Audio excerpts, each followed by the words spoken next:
All right, another episode of Conversate After Dark. Tay, what's up with you? Everything's great with me. What's going on with you? It's all good. It's all good. Tell people where they can find us. You can find us at Conversate After Dark everywhere. And if you would like to be a guest on the show or you have a topic you want us to cover, you can reach us at CVAD, the podcast at gmail.com. That's right. Go to our website, www.conversateafterdark.com. Check out our past episodes. Make sure you tell a friend about the show. So, Tay, let's do the icebreaker. Describe your relationship with your parent of the opposite sex and how has that relationship shaped how you treat potential mates? Oof. Damn, you Yeah, got it's a deep one today. Oh, okay. So I would say that I was a straight up mama's boy. But thankfully, I had a mom that was tough on me, uh, and had high expectations, and she wasn't about to, there was things that she could have done differently, as a parent, but everything that I am as a man is because of her. So some of the mindset that I have when it comes to taking care of a woman and what I expect from a woman comes from her, right? Because I remember one thing that stood out to me specifically when mom was like, "What kind of a man would your father be if he would just let me talk to him any type of way?" And my dad was very loving and caring for my mother, right? But to me, that was like you don't let anybody just walk all over you, treat you like dirt. You be a man about yours. And I would have to say that watching her allowing him to love her and do for her the love that they have for each other, even though it was not perfect at all. I don't want to, deify them because they're no longer here on earth. But it really I really learned, I had to bring my dad into it. I learned from both of them. But from my mom, it was just basically um stand on yours. Don't let anybody walk over you. Because there was times where like I would get my head bumped, get my heart broke or whatever, and I would talk to my mom. And I think I talked about this in one particular situation. I know I talked about this on the show, but I was crying to my mom about this chick that broke my heart, and she was just being real cold and like, get over it. You'll be all right. And she was right. She was absolutely right. I would say that the how it negatively impacted how I interact with women that I have dated was that my mom and I were like really, really close. Like, I wasn't one of her little friends, but like she was like my best friend. Mhm. And I could talk to her for hours about a problem that I was having. And, as I got into the dating world, I found there were women who would be like, no, we're going to talk about it one time. We're going to find a solution and then we're going to move past it. You know how people say that? They're not going to allow you to Mhm. keep talking about it over and over again. Well, I could do that with my mom. And I realized pretty soon if a woman tells me that, like, no, we ain't finna just talk about the same problem over and over again. She ain't for me. She is not for me because sometimes I like to ruminate over shit. Sometimes I like to ponder and kick stuff around or whatever. And if I can't be safe with you in how I handle and process things that I'm going through, then we're just not going to work. So I don't know if that's a bad thing, but that's definitely something that I had to be cognizant of because, like, in my early relationships, I would judge the woman I'm with, like, why you can't be there for me like my mama was for me? And then I finally realized she ain't your fucking mama. See, literally, first of all, literally, she's not your mama. And then second of all, she's not meant to be your mama. She's meant to be your woman. Right. So, that's how she helped me Okay. or framed my approach to relationships. I get it. Um, my relationship with my father, in different phases of my life, it was different. Like I know when I was a little girl, I was definitely a daddy's girl because I went with him everywhere. Well, from my little girl eyes, it felt like I was with him everywhere. And then he moved out of state, and so our relationship was kind of strained. He was still there anytime I needed to talk to him or things like that, but there was a distance there. Mhm. And then um I wound up going to the college that he worked at, and we spent a lot of time together in my 20s. Um, I will say that one thing that framed my how I went into relationships that was not good that I learned from my father. When I was little, I was extremely sensitive. Like you couldn't tell me nothing, I would start crying. And my father was the one who kind of got me out of that.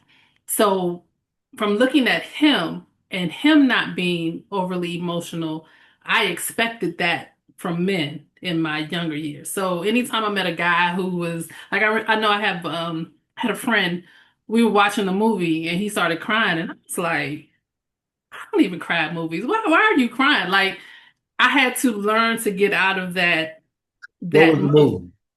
I don't know. This was in my early 20s, so I don't remember the movie. It was just that I had never seen a guy show emotion like that, like how you say a woman would. I don't know. So it kind of it rubbed me the wrong way at the time. But over the years I've learned that men need to be able to share their emotions too. And so I'm better at it. I'm a lot better at it now than I was. Another thing that and I actually do think this helped. My father was a ladies' man. His younger self, I should say. I had the pleasure of witnessing my father in two different relationships. When he was younger, my father was a ladies' man, and he did what ladies' men typically do. And I was around for some of it, which was not good on his part. But I so when I first started dating or guys started flirting with me when I got older, I didn't believe anything any guy said. I was always on my P's and Q's with this sound like a game. This sound like something I heard my father selling some woman, and I knew he didn't mean it. But like I said, I saw him in two different phases. With his second marriage, I actually saw how he had matured and how he treated his wife he was with when he passed was a lot different than I had seen him in previous relationships. One thing I can say about my father and my two grandfathers, they were men who kind of had an old school mentality when it came to taking care of their families. So I know I look for that when it comes to men who step up and lead, men who, if something's going wrong, it's either they're going to take care of it or they're going to call somebody to take care of it. Like there are certain things I look for because of the men, my father and my grandfathers who were in my life. So Yeah, I can be a little hard on guys at times when they don't when they don't measure up, which is not always fair. Especially like growing up when you're in your early 20s, guys don't always have it together. So that wasn't always fair of me to look for that. But yeah, yeah. Nah, I mean, I'm that type of dude, old school, what have you. Yeah. Old school in that regards, but new school in some of the, other stuff we talk about on the show. yeah, yeah. But yeah, nah, that's it's funny how we are able to look back on our parents who have passed away and still talk about them in a positive way, but also be honest and candid about their lives. Hmm. And I'm just thankful that both of us were able to do that. Let's see what they got to say in the chat. Darius said, "I cried during Lion King." Okay, Darius. Jeff said, "Whoa." In my young life, I compartmentalized the relationship I had with my mother because I was trying to be a hoe. In my maturity, I learned sensitivity, but I learned to be practical. My mother did not meddle, but advised and counseled me I got to explain the comment. Hold on. After my relationships ended, when I was being a hoe, she warned me about how that indifference and nonchalance would come back to me. It did. Okay. Then Jeff said, I cried watching the end of Finding Nemo. I'm gonna tell you the movie that got me, that had me crying. Uh Antoine Fisher. Hmm. That movie got me because just the whole, his whole story. And then I had a nephew who was murdered and passed away. Rest in peace, Antoine. But his story with, my brother and, his life, it wasn't like Antoine Fisher, but there were similarities in terms of, when we found out that he was ours and trying to learn each other once, the child is much older or what have you. It just really hit me. And then my nephew went by Antoine and Hmm. Antoine Fisher. And when the movie was over, I broke down, ugly cried. And thankfully I was watching it at home. I was at my homegirl's house watching it by myself. Because, like you said, Tay, that judgment, I was like, nah, if I was around a chick and she see me break down ugly cry, she gonna look at me like I'm soft as shit. Because you can't. I saw somebody say this on social media, and I started to share it with the group. And it said, man, whatever you do, no matter what you are going through, talk to your boys. Do not be transparent with your girl. It will come back to bite you. What do I've you heard that. I think it depends on the woman. I think most of the time when people say stuff like that, it depends on the person you picked. Because I've had my vulnerability thrown in back in my face by a man. I've never done that to a guy. And that's a low down thing to do when somebody Yeah, is vulnerable, opening up to you, and then you weaponize it against them. That's a yeah, that's some low down shit to do. yeah. I've had it done to me before, and thankfully it wasn't anything like it wasn't anything that I would be like, oh, you told the world my deep dark secret. It was just something that like made me sad or something that was really tough for me to deal with. Hmm. For you to bring that back up, that's really dirtbag, some dirtbag stuff. Yeah. Can you be too transparent with your partner? Should you hold back some stuff? Like, is there a time frame? Like at this age, now Hmm. younger, I can see not sharing everything. You should share most things, but like if there's something like this super duper traumatic in your family, like a deep dark secret that the family has, I can see not wanting to share that, especially if you're with a person. This may be a person that you really like, you love. They can handle some things, but certain things they can't handle. And Yeah. I can see not opening it up when it comes to that. What do you think? I actually was thinking it may be easier to be more transparent when you're younger. And I say that because once we get a certain age, usually we've lived a lot of life. And I don't know if everybody can handle everything that we've been through. You know what I'm saying? I think there are definitely important things that should come out no matter what, but I'm not sure. And I laugh because I am someone who is all about be honest with me, be as transparent as you can. But I don't know. I don't know if that's a good thing for everybody. And I say that specifically because I specifically said for everybody because I don't know if everyone can handle everyone's transparency. Yeah, because I think you need to gauge it, right? You need Hmm. to gauge it, and I have been guilty of this oversharing. I'm an oversharer, and I had to do a lot of work into why am I oversharing? Like, and then I was oversharing with people that didn't matter, right? Hmm. When I was dealing with people who I was interested in, to me, it was like, okay, here's who I am. Take it or leave it. Here's my pluses and here's my flaws. And I thought that I was, doing the right thing by doing that until somebody hit my coattail, was like, dude, stop telling people, that you are such and such and you believe in this or whatever, because people will use that against you and to manipulate you. You giving them the whole game plan. You giving them Hmm. the playbook. And I didn't even really think of it in that fashion. So I've learned just slow down, and say you can't just get the plot away in the first 15 minutes. You got to kind of let it build.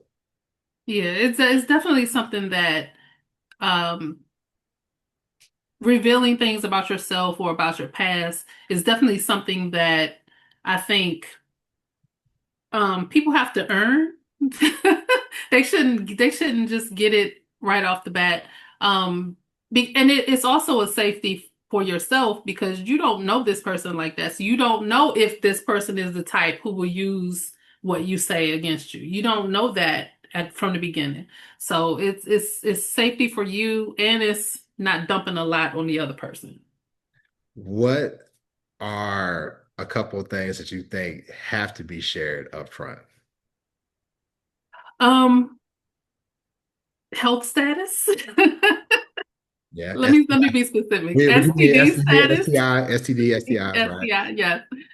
But I think at And this age too, you got to share it all because we at that age where, if we get into a serious relationship, I don't know if uh, say you got something that I can't see, but it's true. there, right? Yeah, And we get together and we fall in love, and in 3 or 4 years, I'm caretaking. yeah, I think true. at this age, you got to share it all. Right, right. Because I said this in another show we did. I'm caretaking for my grandmother right now, and I don't know if I want to do that at this point for a significant other also. Like that would be something I would want to know up front. Yeah. If it's something that's already going on before this person meets me. Yeah, because like you don't want to be a dirtbag, right? And then all of a sudden Right. they get sick and you be like, oh man, I ain't wiping no ass or no shit. Like I'm out, deuces, right? Exactly. You don't want to do that, but I think it's fair in the beginning to be Yeah. like, yeah, we could be friends, but I really don't want to do that. And that's a Right. tough conversation to have, but it's fair though. Yeah, it's fair. It's fair. So STD, STIs, health disclosure. And that was always one of my things, and I'm an oversharer too, but in some ways, but that was always my reason for oversharing because you can't come to me 5 years down the road and say I don't like this because I told you from day one that I'm not cooking every day. I'm not a 1950s housewife, so don't expect 1950s Tay. That's not gonna work, So I get it. See, I think the thing, and I didn't finish my thought, was to me, it was the people pleasing part of me that I really wanted to get rid of. hmm I started researching. I was like, dude, why am I sharing so much? And then I found out it's a mode of people pleasing. And I have been really, really working on that. Like, dude, like, who cares what these motherfuckers think, right? hmm I'm telling your business to try to get their approval on something. And when realized that that's what I was doing, I was so disgusted with myself because, like, Yeah. honestly, I really don't give a damn about what a lot of people think. I think people will be like, I don't care what nobody thinks. I think they're lying. There's somebody that you care about what they think, right? But now I had to get rid of that. So I would agree with you. Health. Um, I'm gonna say I'm a guy, so I don't really care about your sexuality, right? Like if you've been with women or whatever. But if you've been with one of the homies, you gotta let me know.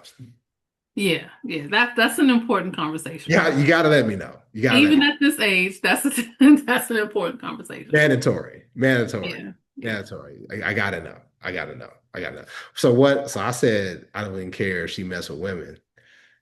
What if he had? And I know we didn't talk about this before, Yeah. but what if he said, "Hey, listen, back in college, I just wanted to see what it was like. The whole insecure storyline. I just wanted to hmm see what it was like. You know, I tried it. I didn't like it. I never did it again. That's that." Would you be able to go forward with him if he said that he'd been with a guy in college? The non-judgmental side of me wants to say, "Oh, it doesn't matter. It's cool." But the majority of me says, "You're not the guy for me. I'm sorry." And I don't want to hold somebody's past against them, but just being honest, that's not something. I mean, that's fair. I mean, listen, I mean, okay, let me ask you this. Does it matter if he was pitching or catching? Oh gosh, no, actually it doesn't. And this conversation is very hypocritical for coming from me, but it is what it is. We have double standards in this world. It is what it is. I mean, So if he was pitching, you couldn't make it. You couldn't make an exception. I don't want either one. I wouldn't want either way. Okay.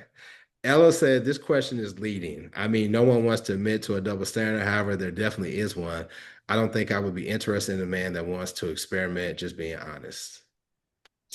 Shani said, I think both have the right to experiment how they want.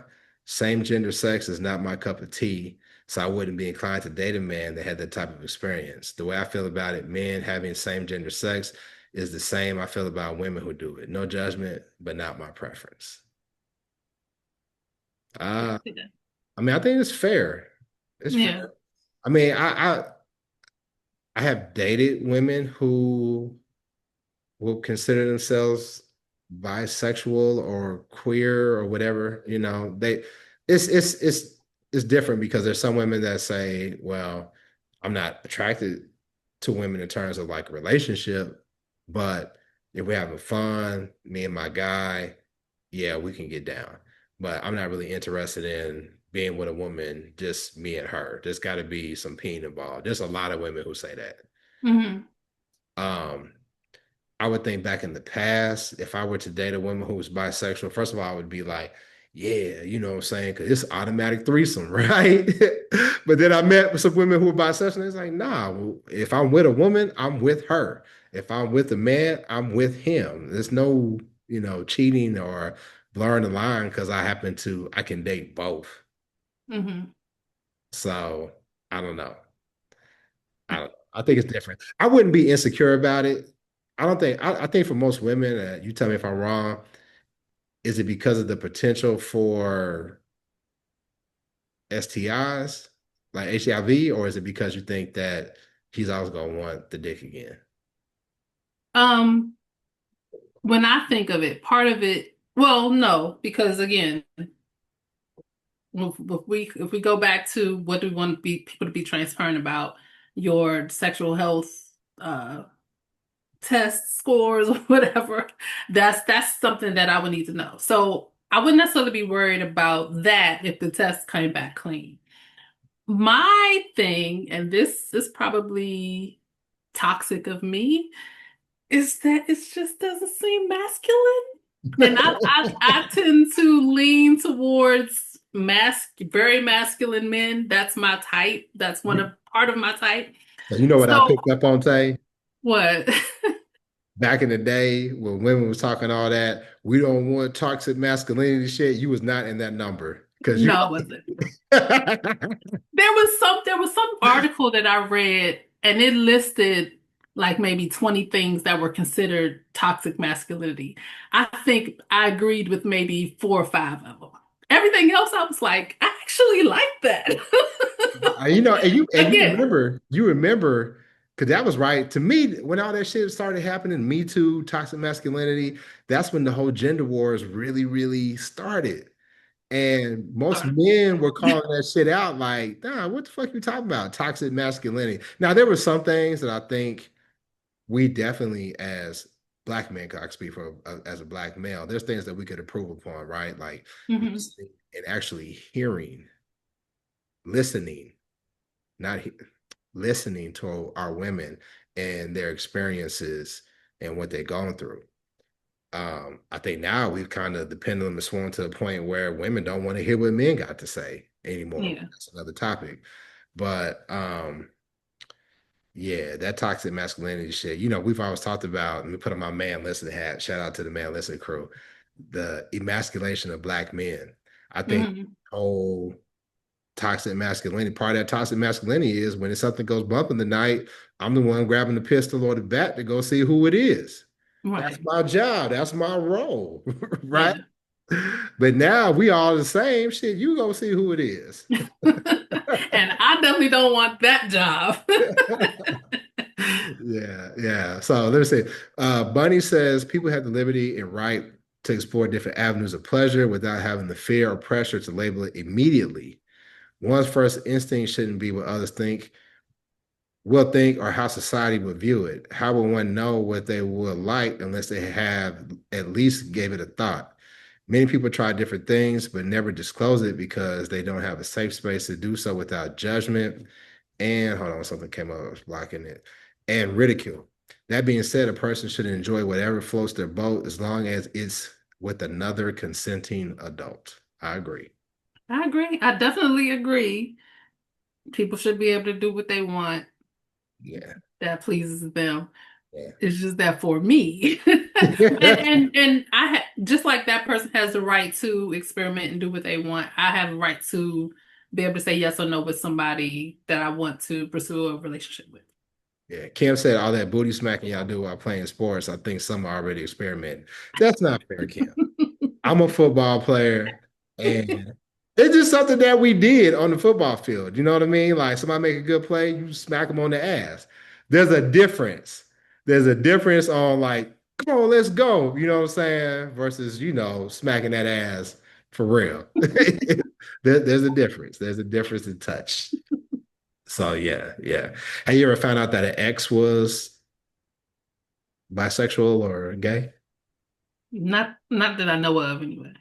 Like I said, I'm a and this because I know that there are the stereotypes of what we think homosexual or whatever. I know sometimes they can be wrong. You can have very masculine men who present masculine, I should say, and have attraction to the same gender. But from what I know, again, I'm attracted to extremely masculine men and some who may be considered toxic to others. And so no, I haven't had that experience of thinking that one of them was. I'm gonna say this before we go to the next topic, though. I've actually seen um, guys who are like real hard on women, like real hard on women. Mhm. I'm never surprised when it comes out that they experiment with guys as well, Okay. because there are guys out here who they like fucking women, but they don't like anything else about women. Yeah, yeah. You know what I'm saying? So, Mhm. and when you just like super hard and degrading and disrespectful to women, not everybody, because I don't want to play into that. Anytime a man does something that's contradictory to what people think, they call him sassy or gay. I don't want to contribute to that mindset. But I definitely, if a guy's like super duper, like hard on women and calling them out their names and all that old shit, I kind of question it. Well, I Mhm. don't question it, but I wouldn't be surprised.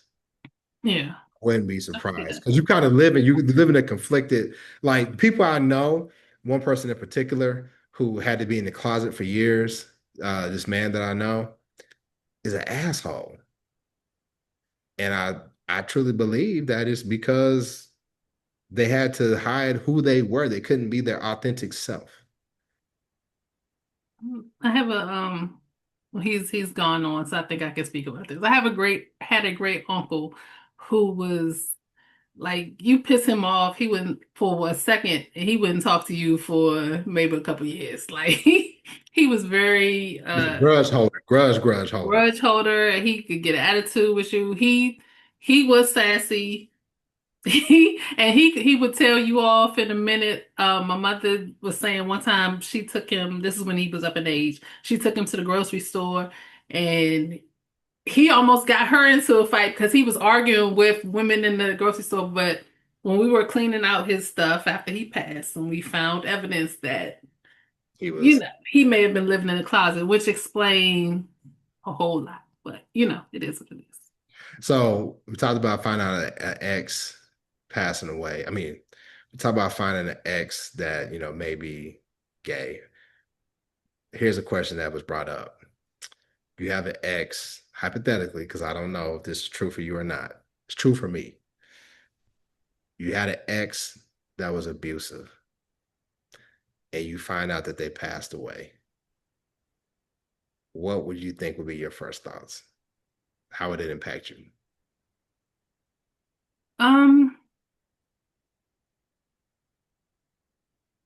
I think for me, it depends on how far away I was from the relationship. Now, I will say I've never been in a relationship where I was physically abused, but I haven't one that I consider my toxic relationship where looking back on it, I didn't realize this while I was in it, but looking back on it, it was very verbally and somewhat emotionally abusive.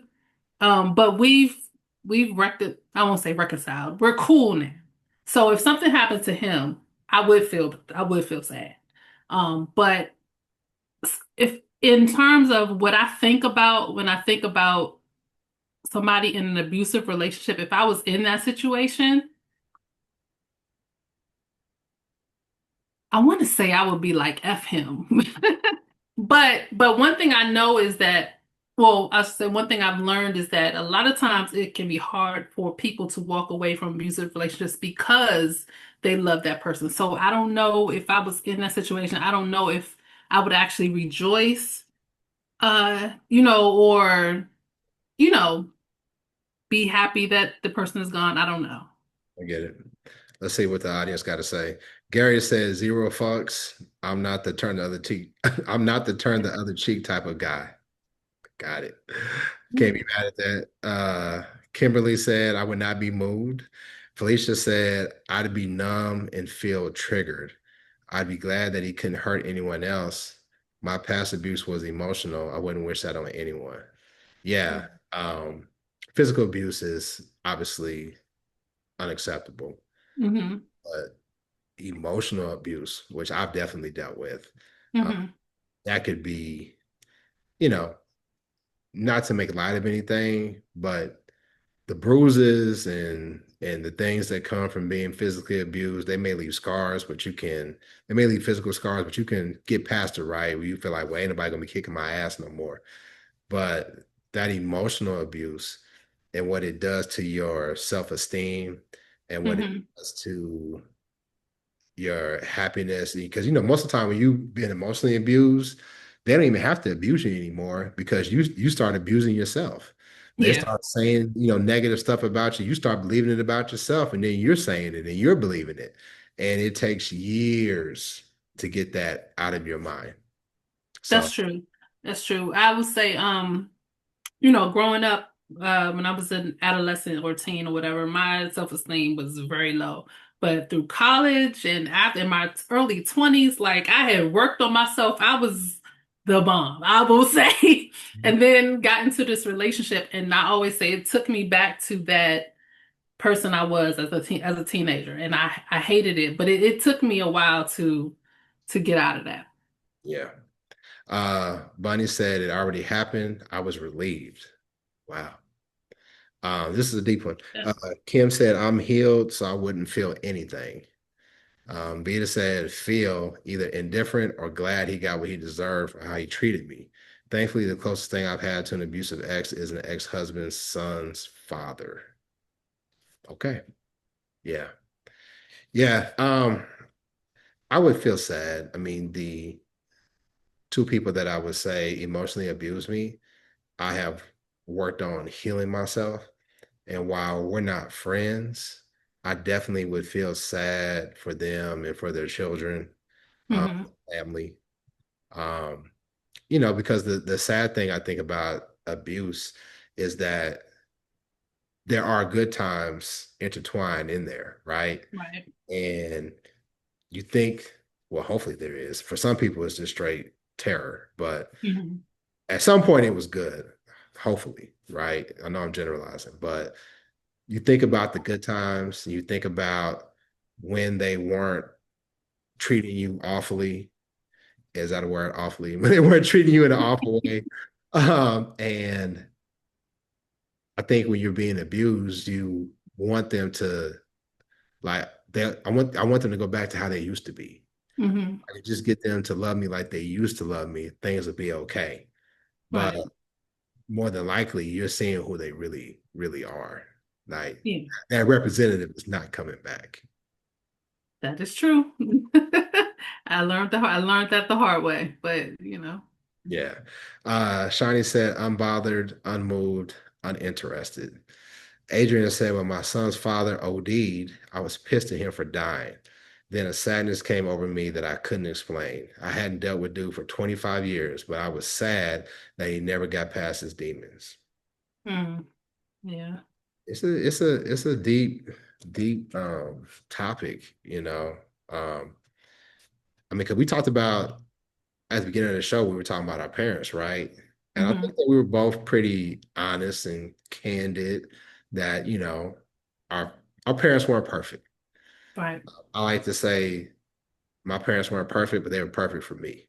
I had Hmm. I was blessed. But I just sometimes people have a tendency when somebody passes away, and we won't go into the politics because this ain't man listen, but you know who I'm talking about, right? Yeah.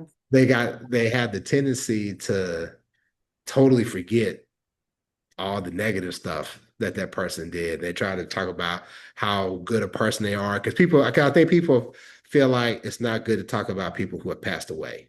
Hmm. And I feel like people are kind of superstitious and feel like I don't, because it may come back on me, but I don't see nothing wrong with being honest about how a person lived their life Right. and how it impacted other people. What do you think? No, I definitely agree with that.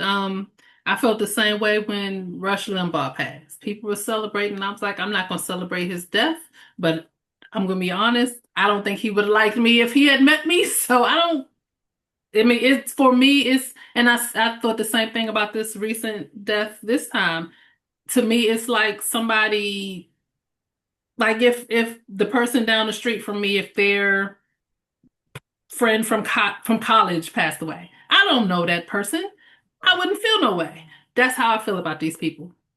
I'm not going to celebrate the death, but be honest about how they live. What about jokes? Is it okay to joke? Now you know how I feel about jokes.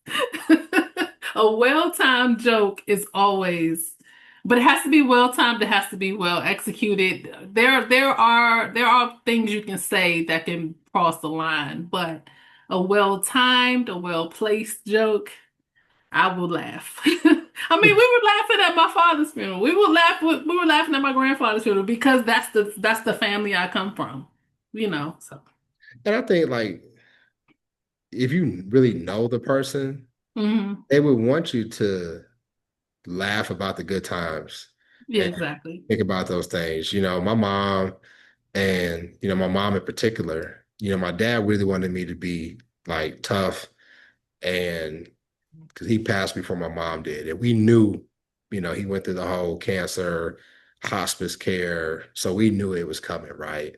So Hmm. his main thing, because I was so young, I was 23 when my dad passed. So I was young. And his whole thing was preparing me to take care of my mother. Hmm. When my mom passed, because we were so tight, I was just like, I don't know what I would do without you. And she was just like, you're gonna live your life and be happy. You're gonna enjoy life. That's what you're gonna do. You're not gonna sit around being sad over me. Like for real, my mom was tough. And I knew she was right. So even like, my mom's been gone 19 years. Um, even through the tough times, I through the tears, I remember you're gonna keep living your life, you're gonna keep being happy.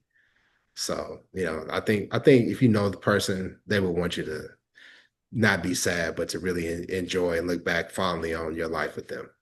Yeah, yeah, I So, agree. all right, I got a would you or wouldn't you? I was about to say, can you turn this subject before I start crying on these people internet? I got you. I got a would you or wouldn't you before we go. Okay. Would you stay with someone who is great in bed but terrible at communication? Mm.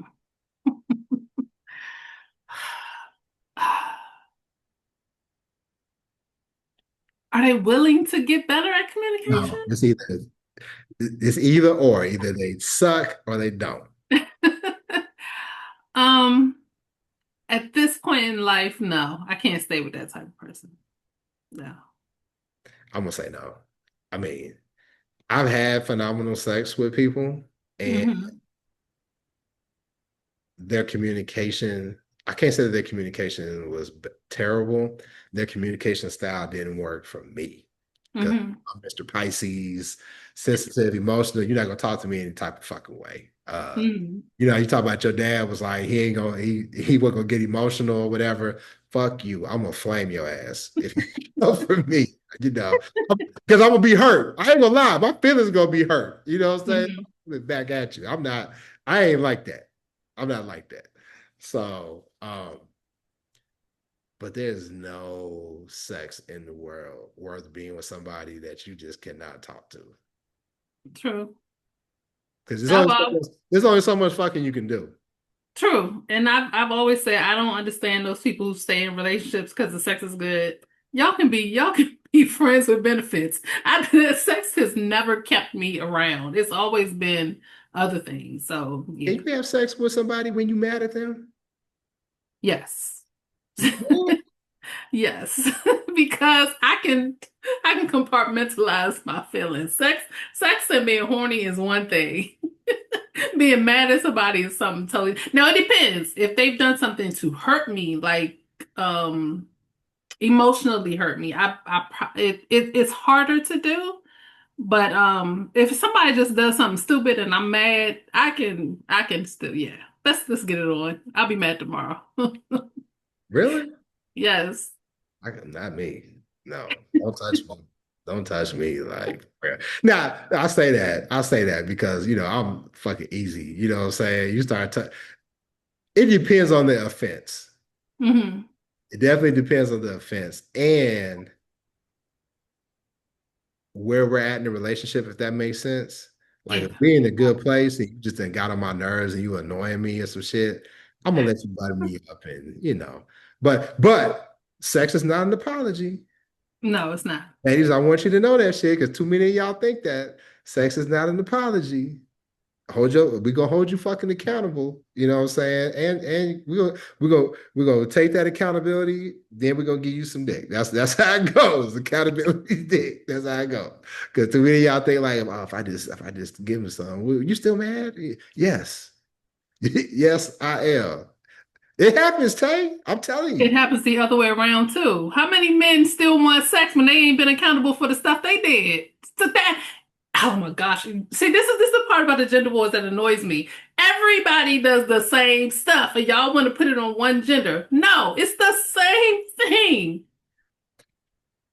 Well, I didn't think that was gender war worthy, in my opinion. It's not, but it becomes gender war when it's framed as women do this, men do this, when both genders do it. Yeah, but I think that's too simplified. I think that there are certain things that one gender does that is repeated and is common.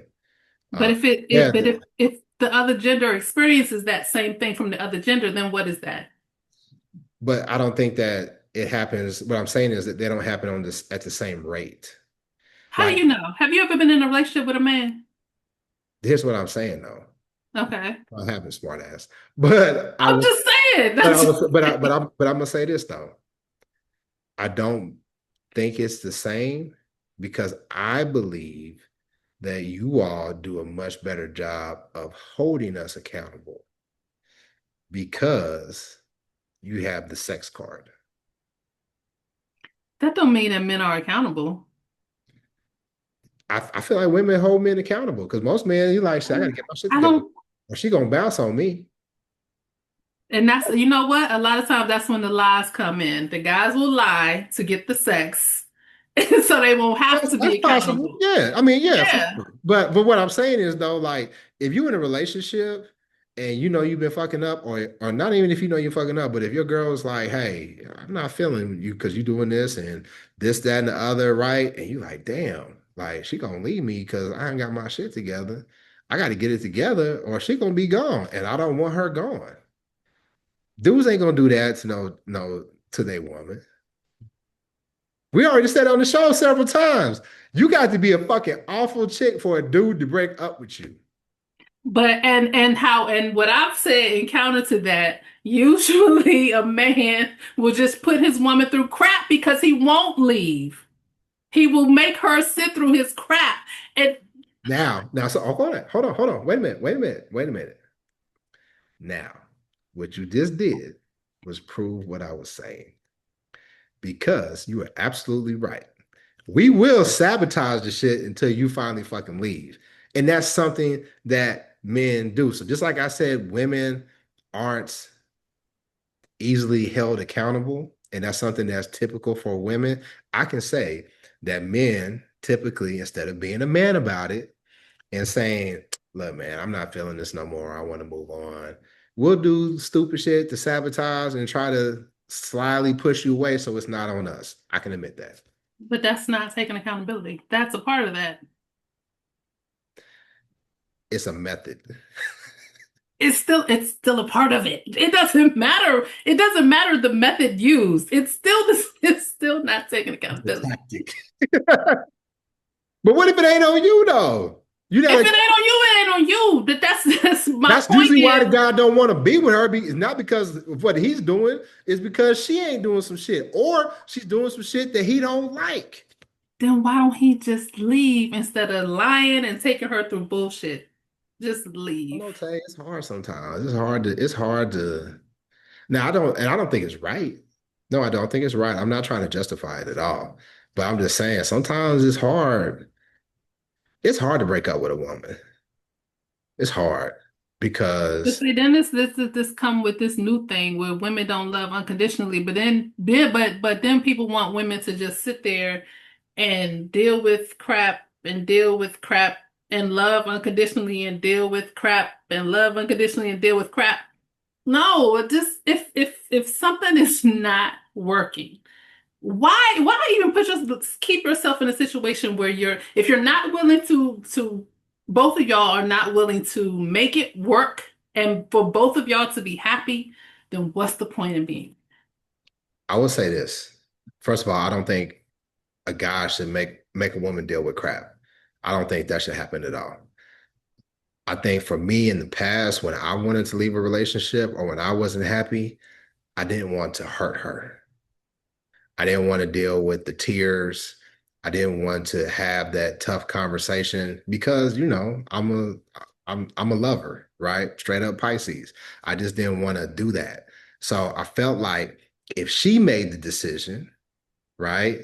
If she made the decision or if she brought it up first, then it took me off the hook of being the person to hurt her feelings. I was just speaking for me. No, again, I've done that too. I've put myself in a situation where I was doing stuff to try to get this dude to leave me because every time I tried to break it off, he would talk me back into giving him another chance. So I've done that too. Like, But you're not, I mean, but this again, just because you do that, Tay, you're not like a lot of other women, though. You are a unique individual. That most women ain't gonna do that. They're gonna fucking let you know. They're gonna let you mm, know. They're gonna let you know, like, dude, I'm tired of your shit. I'm tired of you doing this. I'm tired of you hurting me. I'm tired of you mistreating me. I'm tired of you making me look stupid. Most women aren't afraid to have that conversation. Now, I'm not saying it's easy for them to leave or to break it off, but they're not, at least the women I know, they're not and above. I'm not saying I was afraid to do it. I was doing it. It just wasn't working. So he was that guy with the good dick. He kept No, no, no, that's not what I'm saying. It had every nothing to do with time I sex. try to leave, he pulls me back. No, no, and again, it had nothing to do with sex. Really, honestly, it was really because I didn't want to be the one to hurt his feelings, and I knew that I was doing that. Yeah, I mean, for me, that's all it was. And then I finally did it, and I did it over text message. But you judging me right now, but No, and I'm that's just, fair. It's fair. It's fair. But it was a situation where, and I don't hold anything against her, right? But it was a situation where I knew that it would be a lot of tears. I knew that there would be anger. Once the tears would go, the tears would turn into anger. And then I also knew that I couldn't outtalk her, right? I couldn't, if we were to get into a verbal joust about this, like there would be no way that I would feel leaving okay as a person. So it was just a thing where I just needed to be like, hey, this ain't working for me. I think we need to go ahead and go our separate ways. And I just felt that was just the most effective way to do it. Now, was it the punk way to go? Probably. But you know, and the thing about it too, though, was I dragged it out way longer than I needed to drag it out because I didn't want to hurt her. And what's the first thing that she said? Why did you hurt me like this? You you wasted my time. I was fine before you came in my life. And now you got me in love with you. And now you gonna leave me. Why the fuck did you even waste my time? Well, hell, I didn't know. I didn't know that these things were gonna come up, right? At first I was happy. Hmm. First I was happy, and then I wasn't. It happens, right? Yeah, I'm not. Nobody's saying that things aren't going to happen that ruin a relationship. My point is always just be honest. I was honest in the Instead text of message. doing F stuff, just be honest with the person. I just need to curse What one she good said, fuck, it could be fuck shit. I Yes, could just say, okay, just be honest with the person. If it's not working, it's not working. And I'm saying I have had to learn that myself too, because I'm even though I can be direct when I want to be, I don't like hurting people's feelings. So I've had to learn how to do that myself. yeah. Yeah, I know it wasn't my finest moment, but I had to go. So, I sent the text message. She didn't like it, and it is what it is. But honestly, I haven't broke up with that many chicks. Shit, I'm damn near 50. I think I've only broken up, like actually like had the conversation with through text or or in person, like twice. Now I've been broke up with a lot, because I'm a toxic Pisces all the way. Mhm. I've been broke up with a lot for sure. But nah, I ain't no. No. But I think at this age, I wouldn't do the whole sabotage deal. I think I'd probably just be like, hey, listen, we need to part ways. We need to part. That's what should happen once you mature. You know why I take? Because I hold myself accountable. Good. That's what you should do. Anyway, tell people where they can find us. You can find us at ConVersate After Dark everywhere. And if you'd like to be a guest on the show or you have a topic you want us to cover, you can reach us at CVAD the podcast at gmail.com. Make sure you like this video, share it, subscribe, and leave us a comment. That's right. Go to our website, www.conversateafterdark.com. Check out the past episodes. We'll catch you next time. Peace. Bye.